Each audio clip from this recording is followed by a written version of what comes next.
అసలు ఎవరైనా ఏమన్నా నవ్వుకుంటారని కూడా సిగ్గుపడకుండా భలే మాట్లాడుతుంటుంది పాకిస్తాన్.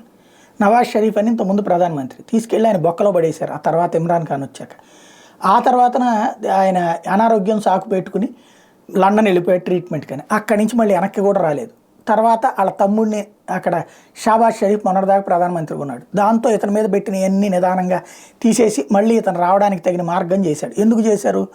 ఇమ్రాన్ ఖాన్ ఏకుమేకే కూర్చుని సైన్యంలోనే చీలికలు ఐఎస్ఐలోనే చీలికలు తెస్తున్నాడు కాబట్టి అట్లా మన జోలికి రాకుండా ఉన్నటువంటి వాడు ప్రధానమంత్రి అయితే బెటర్ అని చెప్పి నవాజ్ షరీఫ్ని వెనక్కి పిలిపించారు. ఇమ్రాన్ ఖాన్ని జైల్లో పడేశారు. ఇప్పుడు ఈయన స్టేట్మెంట్ అనమాట, ఆర్టికల్ 317 అంట పునరుద్ధరిస్తే, అంటే ఎత్తేసాం కదా మనం 370-35 పునరుద్ధరించడం అంటే కాశ్మీర్ని ప్రత్యేక దేశంగా ఉంచడం, ప్రత్యేక ప్రతిపత్తితో ఉంచడం చేస్తే అప్పుడు భారత్తో పాకిస్తాన్ సంబంధాలు బలపరుచుకుంటుందంట. వాడిని ఎవడడిగాడు?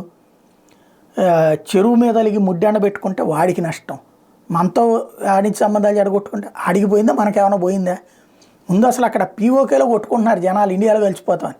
వాళ్ళ సంగతి చూసుకోకుండా ఇండియాతో సంబంధాల గురించి ఇండియా ఏదో అర్రులు చేస్తున్నట్టు ఈ పిచ్చేదోళ్ళు మాట్లాడే మాటలు చూస్తేనే వింతగా ఉంటాయి.